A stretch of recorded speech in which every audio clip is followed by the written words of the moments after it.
on commence à comprendre au module 2 que je suis composée justement d'une somme de fréquences vibratoires superposées les unes sur les autres. Enfin, superposées, voilà, les unes sur les autres.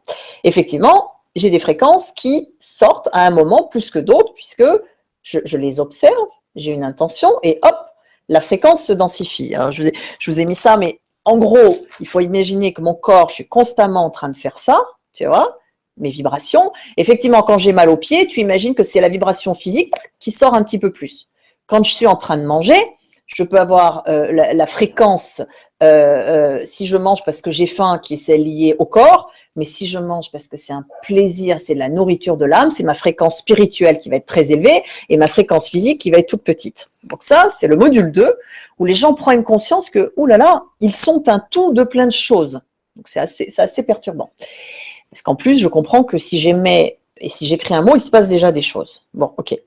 Et le module 3, c'est toutes mes vibrations que l'on vient de voir là, avec les vibrations de toutes les autres personnes. Mais c'est plus que ça, de tout le contexte qui m'entoure, que je contribue à créer, mais qui interagit avec moi et qui co-crée avec moi. Ça veut dire quoi? Ça veut dire qu'une chaise existe parce que j'observe cette chaise et que d'autres ont aussi cette croyance que la chaise est solide, parce qu'en réalité, elle est composée à 99,9% de vide. Ok, intéressant. Donc, quand je suis dans la rue, je vois des gens, donc ils font partie de mon système. Mais moi, je ne fais pas partie de leur système. Quelqu'un qui marche dans la rue, je suis là quelque part, mais en fait, je n'existe pas pour lui. Bon, d'accord. C'est le principe des constellations familiales, mais amené encore de façon encore plus globale. Je dis souvent, le module 1, c'est la Terre, le module 2, c'est la galaxie, le module 3, c'est l'univers.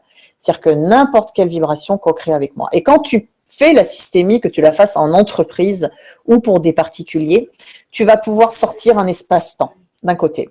Tu vas pouvoir aller voir ce qui se passe. Il y a un mouvement qui se fait. On va pouvoir effectivement mettre le père, la mère. Souvent, ils arrivent, ils émergent. Mais qu'est-ce qui se passe avec mes collègues de travail? Je peux aussi amener, par exemple, les financiers. Je peux amener le pôle comptabilité. Je peux amener Gisèle qui va arriver là, au milieu, parce que ça existe. Ce qui est intéressant, c'est que Gisèle, je vais interagir sur le plan mère, maternelle. Et moi, je me place en petit garçon. Mais en même temps, avec Agnès, je vais être sur un plan de masculin-féminin.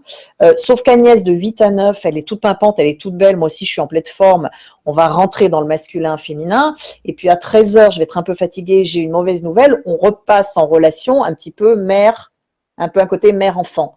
Et en réalité, on est constamment en train de co-créer sur tous les plans, avec toutes les personnes, et c'est prendre conscience que ces plans sont en mouvement constant.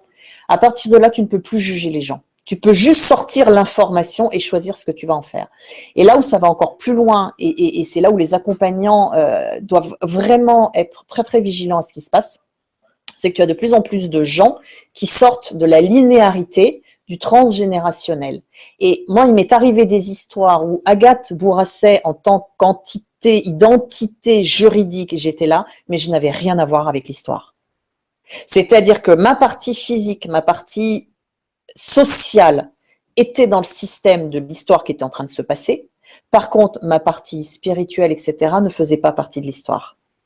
Donc, mon corps et mon unité est là et en même temps fait partie de système, ne fait pas partie d'autre. Donc, c'est prendre conscience de ce mouvement. C'est vraiment intégrer, parce qu'on expérimente la multidimensionnalité, mais surtout, c'est comprendre que dans ma vie de tous les jours, on ne peut plus réduire mon expérience à oh là là, je suis pas bien, l'autre est méchant avec moi. Donc les protagonistes, c'est un être humain, une feuille de salade et un four. Les émotions, tout le reste. Quand j'étais petit, je me suis brûlé la main. Donc à 20 ans, je glisse sur une feuille de salade. Mon cerveau limbique se souvient de l'histoire que je me suis brûlée quand j'avais 3 ans, donc je ne m'accroche pas à la porte du four et je tombe. D'accord? Pourtant, la porte, c'est une porte froide. Ça, c'est la première lecture. Les émotions, mon histoire de quand j'étais petit, mon histoire psychologique qui explique que je n'ai pas pu voir l'information que j'aurais pu me retenir à la porte du four. Ça, c'est une première lecture. En tombant, je me suis fait mal au genou. Lecture du chirurgien, attelle du genou, il faut mettre de la crème, des séances de kiné. C'est intéressant parce que ça, c'est moi aussi. Genou, décodage biologique. Ah ouais, en fait, il y a un problème dans mon couple. Tu comprends? Donc là, je comprends aussi qu'il y a un déséquilibre entre mon mari et moi. Il faut que je lui laisse la place. Ok. Bon, cette chute me demande un petit peu de repos. Je vais donc prendre le temps de lire et de monter mes projets. Donc là, on commence à arriver dans la lecture systémique. Il y a moi avec mon corps, moi, mon cerveau limbique, mon mari et moi. Et en même temps, étant donné la situation, qu'est-ce que je vais faire? Je vais lire et avancer sur des projets que j'avais. Très intéressant. Je peux aller encore plus loin. Je prends du repos et je laisse mon mari s'occuper de la maison. Il a besoin d'expérimenter ce que c'est que de gérer une cuisine, une famille, etc. En fait, je lui ai laissé la place. C'est dommage qu'il ait fallu aller jusqu'à la rupture du genou, mais en même temps, ça fera vivre le chirurgien. C'est ça la systémie. Et si tous mes cerveaux, tous mes corps, toutes mes énergies, toutes mes vibrations dans le ici et maintenant, si j'avais été là, tu sais quoi? J'aurais pu agir au lieu de le subir. C'est-à-dire que j'aurais dit à mon mari, stop, je crois qu'il est temps que maintenant tu fasses ça. Et moi, je sens qu'il faut que j'avance sur tel plan. Et en même temps, ça va agir parce que notre enfant va pouvoir parler avec toi puisque tu gères la maison et donc peut-être devenir un petit peu plus autonome parce que ce n'est plus moi qui vais le gérer. Voilà. Et donc là, ce sont des choix en conscience. Et quand tu poses la systémie, les petits cailloux, mais il faudrait le montrer parce que c'est assez visuel, tu vois véritablement un mouvement qui se fait et plein de plans qui émergent en même temps. Voilà. Alors, en communication quantique, je ne te cache pas que si tu poses les bonnes questions, tu as accès à toutes ces informations. Mais ça, c'est… Tu vois la différence avec l'écriture automatique ou l'écriture intuitive. Mais ça, je l'enseigne, voilà, dans les formations.